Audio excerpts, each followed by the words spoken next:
Fala, turma do sétimo ano, tudo bem com vocês? Bom, na aula de hoje nós vamos continuar a estudar sobre a classificação dos seres vivos.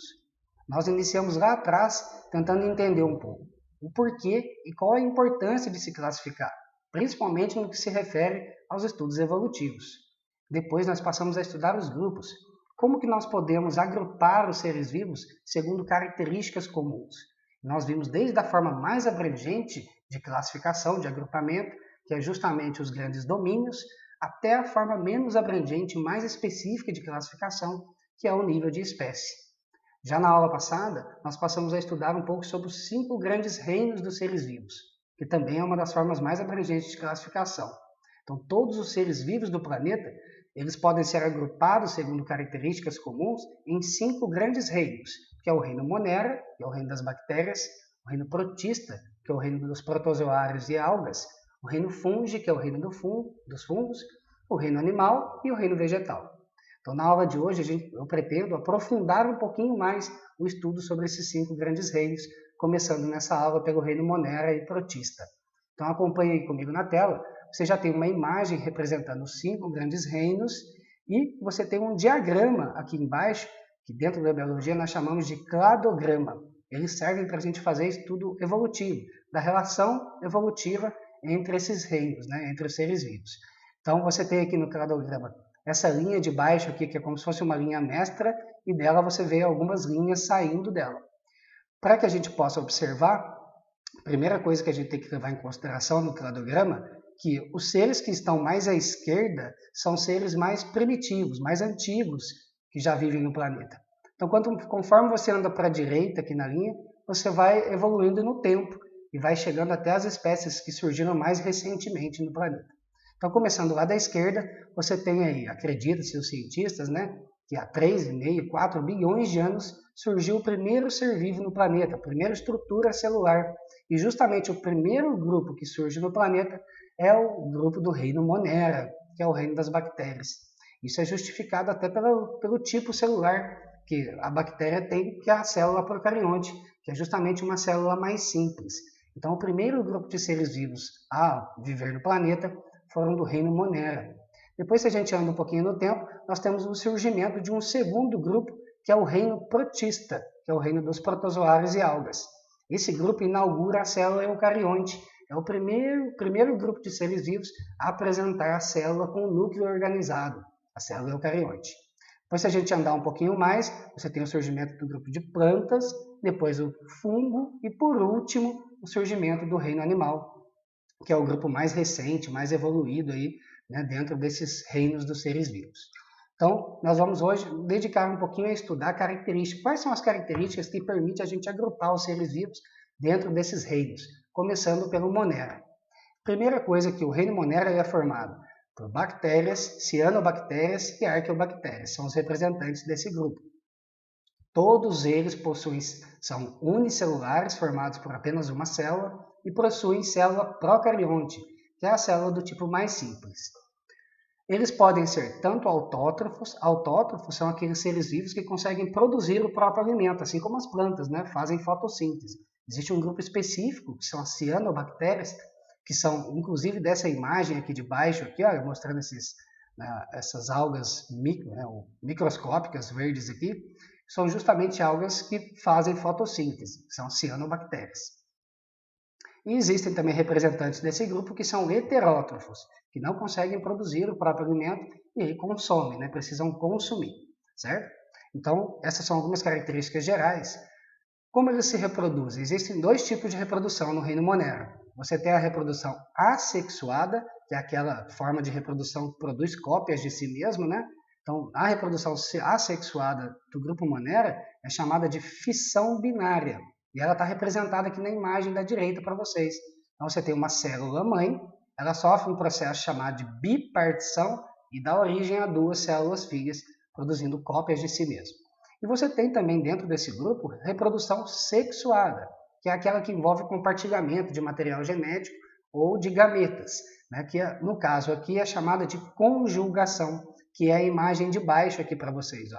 Então você tem aqui 2 bactérias, uma tem um fragmento de plasmídio, que é um pedaço de material genético, elas vão parear uma com a outra aqui na cena B, vão criar uma ponte entre elas, que é chamado de pile sexual, e aí, através dessa ponte, uma transfere para a outra, né, uma cópia desse material genético. Ao final disso, ambas terão aquele plasmídio, aquele pedacinho de material genético. Então, quando há o compartilhamento de material genético, nós chamamos de reprodução sexuada. Esse tipo é chamado de conjugação. Você tem aqui um GIF mostrando a reprodução assexuada, que é a fissão binária. Então, começa com uma bactéria, de repente toda a tela já está tomada, a partir do momento que ela produz as cópias de si mesma. Tudo bem? E qual é a importância das bactérias, então, no nosso cotidiano, no nosso dia a dia? Primeira coisa, a decomposição da matéria orgânica. Você tem a imagem aqui dos alimentos apodrecendo. Então, o que acontece? As bactérias e fungos, os fungos são responsáveis pela decomposição dessa matéria morta.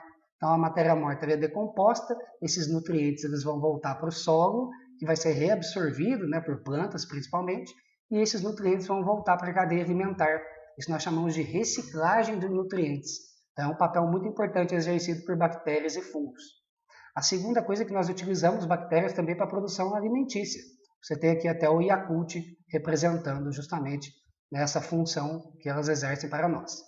A terceira, a biotecnologia.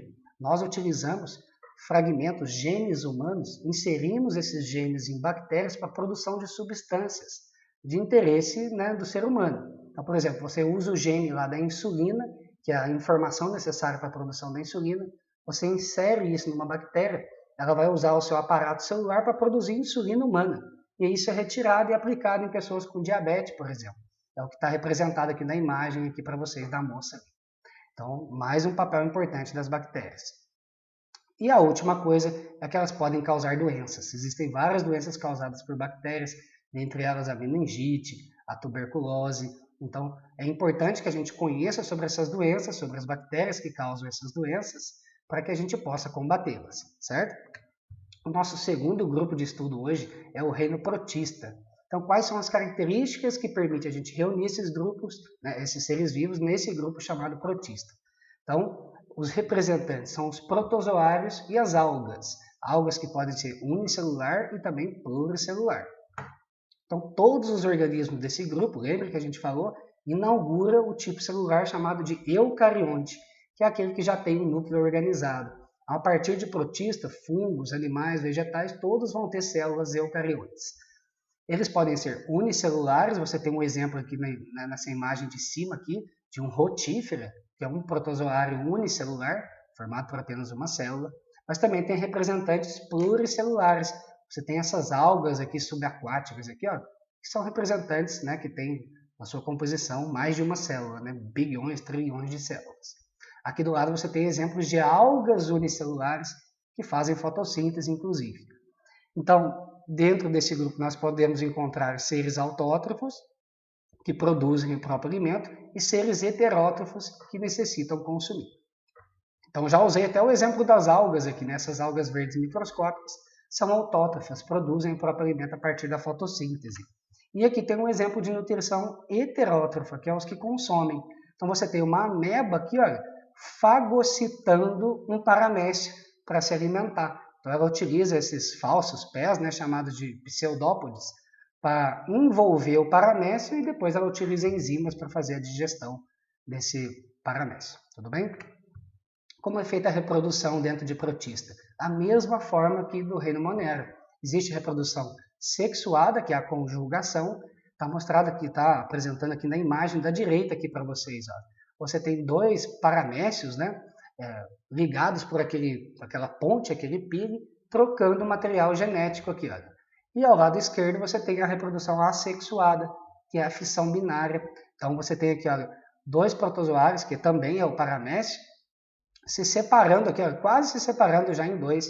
Então, um dando origem a dois protozoários. Tudo bem? Qual a importância, então, dos protozoários no dia a dia? Nós utilizamos ele para alimentação. Você tem aqui aquela capinha do sushi é feito de algas, que são protozoários. Nós utilizamos também para a produção de biodiesel, biocombustíveis. Então, um papel importante desse grupo. Aqui embaixo nós temos representados aqui que nós utilizamos algas também para a produção de cosméticos, como cremes, shampoos e etc. Mas tem uma importância muito grande, principalmente esses carinhas aí que são o fitoplâncton, que nós estudamos até na aula anterior. Fitoplâncton, que são esse grupo de microalgas, né, algas microscópicas, que são capazes de fazer fotossíntese. Elas vivem nos oceanos, então se 3/4 da Terra é oceano, elas ocupam praticamente toda a superfície do planeta, dentro daquela zona que nós chamamos aqui na imagem aqui, ó, de zona fótica, que é onde eles vivem. É justamente a zona onde a luz consegue penetrar para fazer fotossíntese. Então é onde elas vivem. E um papel muito importante desse grupo é justamente renovar o oxigênio atmosférico.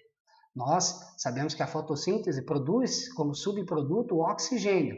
Então, você imagina, quem mais, né, produz mais oxigênio? As plantas ou o fitoplâncton que vive em todo o oceano?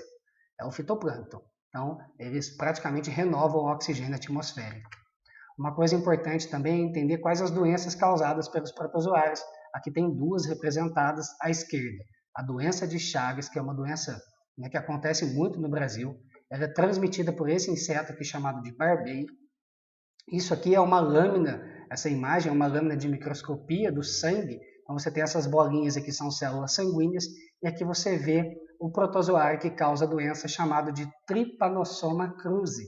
Então você tem aqui vários protozoários, né, do Trypanosoma cruzi nessa lâmina, demonstrando que essa pessoa está infectada. No mapa aqui embaixo você tem as regiões do mundo onde são endêmicos, onde tem mais casos dessa doença. Quanto mais escuros, mais casos. Então veja que no Brasil é, né, uma doença endêmica, acontece muito no Brasil, principalmente porque nós temos bastante florestas e é onde mora o tal do barbeiro, né, que transmite a doença. E ao lado direito nós temos a malária, que pelo mesmo motivo, né, ela é transmitida também por um inseto, agora um pernilongo, né, um mosquito, através da picada desse mosquito. Então você tem uma lâmina de microscopia mostrando as mesmas células redondinhas sanguíneas, e você tem outras células sanguíneas aqui com uma forma diferente, que é justamente o que esse protozoário causa. Ele invade essas células e muda a forma dela. Então, ela causa até uma doença chamada de anemia falciforme. Falciforme vem da falsa forma da hemácia. Aqui embaixo você tem uma microscopia eletrônica mostrando justamente, né, a célula sanguínea invadida por esses protozoários que causam a malária. Tudo bem? Então, esses foram os dois grupos de hoje que nós vamos estudar. A partir da próxima aula, nós vamos estudar um pouquinho sobre os fungos, depois os vegetais e, por último, os animais. Tudo bem? Era isso por hoje. Fiquem bem, fiquem em casa.